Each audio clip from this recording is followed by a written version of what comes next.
Trying to get out the state, let's do somewhere. I'ma go get you a shop since you do have. You just for me, you the one, babe, I don't share. I'ma give you the word, but I mean it. Nothing and no one can come in between it. We gonna last, babe, I know they got seen it. I am your answer and you are my reason. Hey y'all, it's me, Turney Kamone, and I'm back with another freaking video. So if you're not subscribed, please be sure to like, comment, and subscribe. Make sure you hit the bell on the side so you know right from my posts on my YouTube channel. So today, as you can see, I'm back. So hey y'all, I am doing a updated Q&A. Basically because as you know, I haven't uploaded in like a hot minute. So yeah, that's what we're gonna do today. I'm really was on my way to Ross, so that's why I'm in the car. So I just decided to shoot my video now to get it out the way. I put a poll or question poll on my Instagram and told y'all to ask me some questions. Let's see. So yeah, I told y'all to ask me some questions, so I wrote them all down in my little iPad, and let's get into the video. Question 1 is, where have you been? So it's not funny, y'all. Let me see the last time I posted on YouTube. So, as y'all know, the last time I posted on YouTube was literally a month ago. Well, it's about to be 2 months. Yeah. This week is going to be 2 months. But y'all can get the video before it hit 2 months. So, my last vlog was 72 hours in Houston, going to the Chris Brown concert. So, you didn't check that out, the link will be in the description. So y'all can go see that. Yeah, I had a good time. But so basically after July, I just really been getting my life together. Like, just really getting my life together and just like going through the motions and finally getting my big girl job. Just everything like that. Just taking in living life. So question number 2 says, how's life? So life's good. Like, I can't really complain because like God woke me up, gave me another 24 hours to do what I need to do. He blessed me with my family still being here, everything of that sort. Because lately, if you haven't noticed, like lately everybody's been dying. Like, everybody's been passing away, like left and right. Like in the past 2 weeks, like there's always a death. Like, I seen somebody posting on Facebook, like Facebook was a funeral home arrangement. Like, every time we got on Facebook, like somebody was always either passing away or in the hospital, something of that sort. So yesterday, I'm from Sunset, if y'all didn't know. Yesterday they had 2 funerals for people well known in Sunset, things of that sort. This world is very wicked out here, like very wicked. But besides that, life's been good. Just been living, doing what I need to do. Like I said, can't complain. Question number 3 says, what made you become a teacher? What made you want to become a teacher? So if you didn't know, I am a teacher now. That's why I said my big girl job. What made me want to become a teacher? So like, most of my friends know this. Like, I've been wanting to be a teacher since the 4th grade. It's always been in me to become a teacher. Like, I used to job shadow teachers, like my old elementary school teachers. When everybody was playing dolls and talking about some boyfriend, this boyfriend, that, I was being a teacher. Like, sit your ass down, like, do your work. That was my type of thing. I wanted to become a teacher. going into college, my major was preschool education, but basically just listening to a lot of people say, like, you know, teachers are underpaid, like, they don't, you know, it was a lot of stuff to where, like, made me change my major to business administration, and everything of that sort. And after graduating, Louisiana doesn't really have a lot of jobs, especially when you first graduate. Like, some people find jobs 4 years later, some people find jobs 9 years later. It just all depends.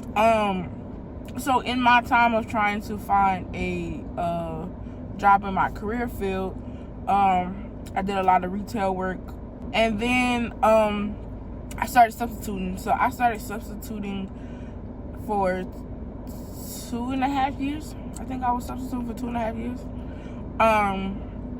And I fell in love with it. It was really because of the kids. Like, I would substitute anywhere between kindergarten to 5th grade. I tried to stay away from the older kids, so it was basically just like kindergarten, 1st, 2nd, 3rd. Until the end of last school year, I got an assignment. Basically that the first assignment was a long-term position for like 2 or 3 weeks. And it was in the library. Keep in mind, when you do a long-term position, the pay is more. And then my last assignment was towards the last 2 months of school was 5th grade math. So that was my first time ever, you know, teaching starting, I guess you could say starting middle school. Like, it was my first time doing that. So it was kind of rough the first couple of days, but as I started staying in there, and that was like, I did that for like 2 months. Kids started liking me, kids started being attached, you know, whatever, and that's why I was like, yeah, I definitely want to become a teacher. And while I was doing the long-term sub position, like, I was talking to people to figure out what I had to do to become a teacher. So yeah.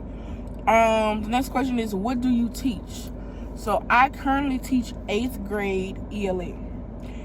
And y'all just heard me say, like, I try to stay away from the higher ups, like the higher grades, middle school area, because I wanted to say just in elementary. But I have had, like, over the summer, I probably had like 6+ interviews. And they all didn't fall through. Of course, for me, I had to take this program to actually get certified. I'm temporary certified right now, but it's a lot to go into that. So, you know, with being a first-time teacher and you don't have, like, the qualifications or the certifications, they start to look for when hiring, they start to look for qualified people. So my last interview was at this school, that I am at now. And basically they see my resume. They talked to me a lot about classroom management, how I would handle a class. It was a lot of stuff, and they didn't really ask me any questions. It was just like, could you do this? Could you do this? Could you do this? And it was like, you know, this is going to be your classroom if you decide to take the job, because we really want you to take this job. So basically I was hired on the spot. But I was like, you know, I need a few days because I still had interviews and things of that sort. And like I said, I did not want to teach middle school. So, yeah, I ended up taking the job like the next day, because none of the interviews, I still hadn't heard no calls back. I still hadn't heard nothing. So I was like, okay, let's take this before, you know, the offer's off the table. The next question, what drives you to pour into the younger generation? So I love that question, because I just feel with me, growing up, we had a lot of people who poured into our generation. Like, it was a lot of teachers who have or had a impact on us, and we use that every day just with growing up in general. So I think what drives me is just to know that I had teachers who were pouring into me. Also, if you know me, I love kids. Like, kids have my heart in general. Like, I love kids. No matter who's ever anybody's child, I have them. Like, I just love kids in general. So I think just my drive to love kids in general, and knowing that, you know, people will pour into us and how that affected me in a positive way, I want to do the same thing for the younger generations that's coming after me.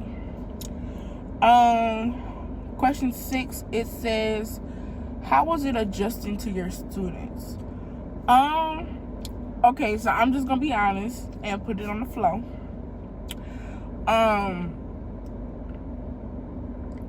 It was really easy. Like, I went into the whole thing thinking, like, these kids aren't gonna like me. Like, it's gonna be hard because they're middle schoolers and I connect with kids, like, you know, on the elementary side. Like, I'm used to, like, I have handled them. I have never taught 8th grade, so, like, what? It was a lot that I was contemplating on.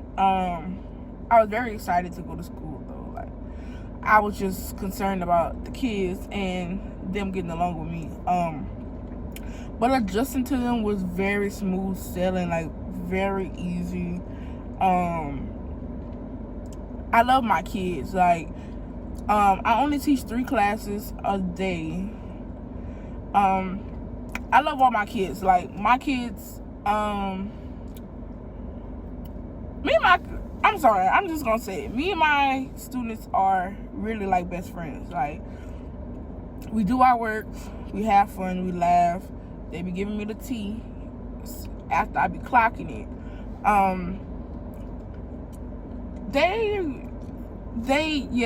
I can talk about my kids all day. Like, some of them, they come to my class during the day just to say hey.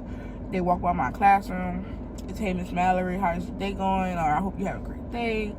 When they're supposed to be in other classes, they try to come to my class. Like I said, we have a lot of conversations, and I'm very close to, I think, like, mostly my homeroom. Like, me and my homeroom are, like, best friends. I see them twice a day. And, like, all my other classes, like, there were some students who, like, didn't like me at the beginning, but it was only because I was given very much, this is what I want y'all to do, this is what you need to do. If you don't do it, here's the consequence. Boom. And you have to be hard and stern on these kids, especially when you're a first year teacher, but also you have to be stern on them, because if not, they're gonna play with you. Like, they're gonna play with you, they're gonna take you as a joke, and they're gonna play with you. So after basically just giving them and talking to them and letting them know, like, it's just tough love, like, I want the best for all y'all, I think everything is pretty smooth. And also, like, me not, I'm 25 years old, so, like, me not being that much older, I relate to them. And me talking to them on, like, their level when we're in class, like, how they be like, what's that, Miss Mallory? And, or they be like, hey, Bookie. I be like, hey, Bookie. Like, just talking to them basically on their level made it easier to adjust to them. Like, instead of me being like, somebody raising their hand and me being like, yes, so-and-so, I be like, what's that? Or, like, I be like, what's up? Like, I'm not gonna use one of my students' actual name, but, excuse me, like, they be like, let's just say I had a student in my class named Brian. I be like, they raise their hand, I be like, what's up, Brian? Like, just me, like, keeping it to, you know, like, on their level, but still keeping it professional. So, like, even, like, when I have, like, observations and stuff, I still be on the type, when they raise their hand, I be like, what's up, Brian? Like, just because, how can you be mad or dock me because I'm using the lingo to keep me, and, you know, it keeps my classroom management very low to where, like, I don't have any problems with no kids. So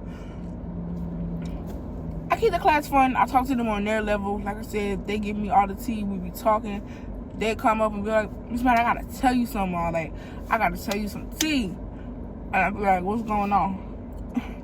You know, just knowing that we do our work and we have fun too at the same time, and it's also like a time and a place for getting tea or clocking tea.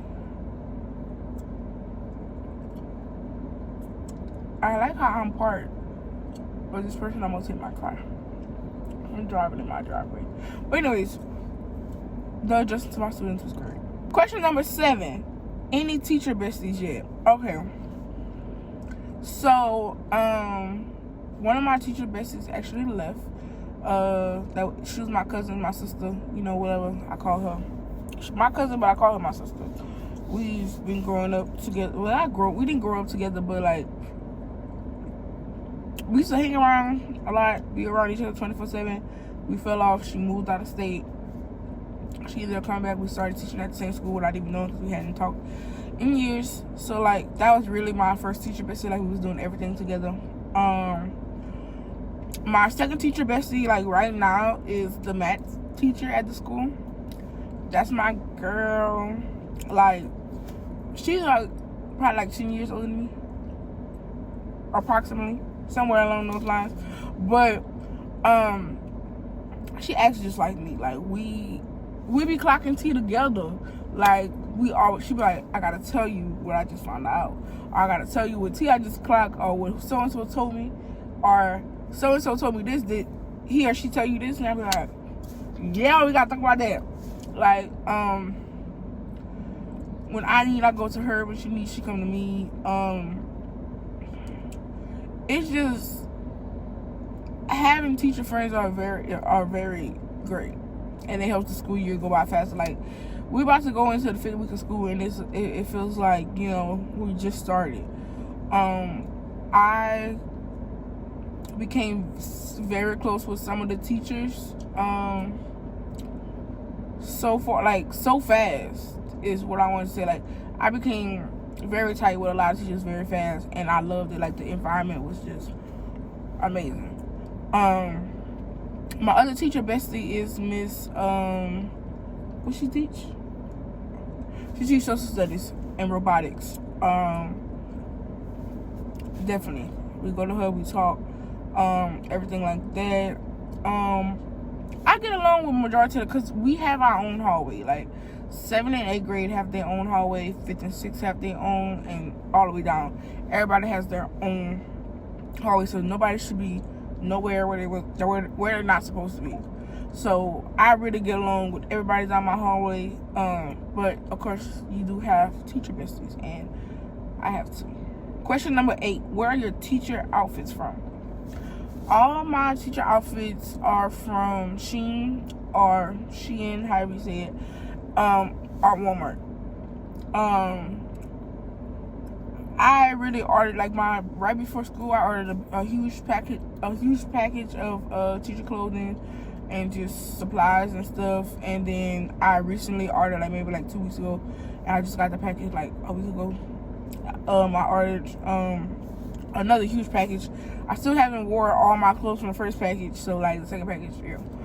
You go to Walmart, and Walmart really has some cute clothing. Like, I be seeing now, starting to see, like, on TikTok and on Instagram, people are starting to style Walmart clothing. Walmart clothing is bomb. I mainly just get, like, dresses from there, like the cute little teacher dresses that you can wear with, like, sneakers and stuff. I get those from there. I am going to Ross, so I am going to look at their clothing, even though I'm not going there for clothing. I'm going there to look for a table. But it don't matter. I'm going to look at their clothing. I love shopping at Ross as well. So we can see what kind of teacher clothes and stuff they have in there. But most of my stuff comes from Shein or Walmart. Favorite places to shop for teacher clothing. Very appropriate, very teacher friendly. All that. Question number 9: have you gotten into any arguments with parents? No, I can say that. So before school started, it was probably like 4 days before school started, we had a meet and greet. So I had already met some of the parents. Even if they weren't in my homeroom, they still came because, you know, I'm going to be teaching their child regardless. It was a lot of, you have any problems? Call me. My kid is doing this, that, and the third. Call me. Like, I love that. Haven't really gotten into it with any parents. I have had to call parents in class, and the parent was like, "Hey, so and so still in your class? Can I talk to them?" Yes. Here you go. Most parents, you know, I don't know what's going on, but we're gonna fix it. Thank you for letting me know. Can you keep me updated? Can you do this? Can you do that? I love it. Usually once I call a parent, the child is fine after that. Or I have to do a reminder like, hey, do I need to call your mom? You know, a lot of parents don't. Most of my parents, I use Class Dojo, so most of them contact me on there. Some of them contact me through email. I haven't really had to call parents besides last week. And matter of fact, that just made me realize I forgot to call a parent. I need to call for 2 days. I haven't, like, if I have to call your parent, it's really because, like, you're really not listening. Like, you really, yeah. And instead of me calling the office, sending you home or giving you suspense, I'd rather call your parents and see if we can nip it in the bud now. If it still isn't nipped in the bud, I go to administration. So, I don't really call a parent unless I really have to. Usually I can talk to the child, you know, kind of redirect them, and everything will be fine. But I did have to call some parents. And like I said, if I call your parents, it's really severe, because usually I can just talk them down or redirect them, and everything's cool. But having an argument with a parent, I don't see that ever happening. I mean, I don't know, because I'm still a first year teacher. I'm only 4 weeks in. So yeah, my bad, y'all. Storage was full. I had to delete some stuff, but no arguments with parents. Question number 10. What is the theme of your classroom? My theme of my classroom is really like grassy, foresty. It's green, black, and gold. I couldn't really do what I wanted to do because, you know, I got hired a week before school, so I really had to just come up with some stuff and find some stuff to where, like, you know, it'll be presentable, and then we could try again next year. What is your favorite thing about being a teacher? I think my favorite thing about being a teacher are my students and my cohorts. Like, the students make every day fun. Like, Friday was very, like, I don't know, Friday was very, like, I was happy it was Friday, but it was still kind of draining. Kids make my day fun. I love seeing their faces. My cohorts, like, we always just talking in the hallways and clowning and being funny. I love that. That's probably my favorite thing of teaching. And just, like, when I'm away from school, like, I had got sick, and I was out of school for a couple of days. Yeah, I know, school just started. You're sick already. Welcome to working in public school system. So I was really missing them. Like, I was like, I'm ready to go back to school. Like, can I go back to school today? So yeah, I really love everything about that. Yeah. So we have some more questions, but I'm already hitting like 20 minutes. It's probably not even gonna be 20 minutes once I edit it, but whatever. Plus, I need to go to the store. I was supposed to be there. So if you want a part 2, please comment down below. If you have any more questions you want me to ask, along with the rest of the questions that I have. If you got to the end of this video, thank you guys for watching. Please be sure to like, comment, and subscribe. Make sure you hit the bell on the side to be notified for my posts or just anything above my YouTube channel. And yeah, until tomorrow, the day after that, I'm out, y'all. Peace.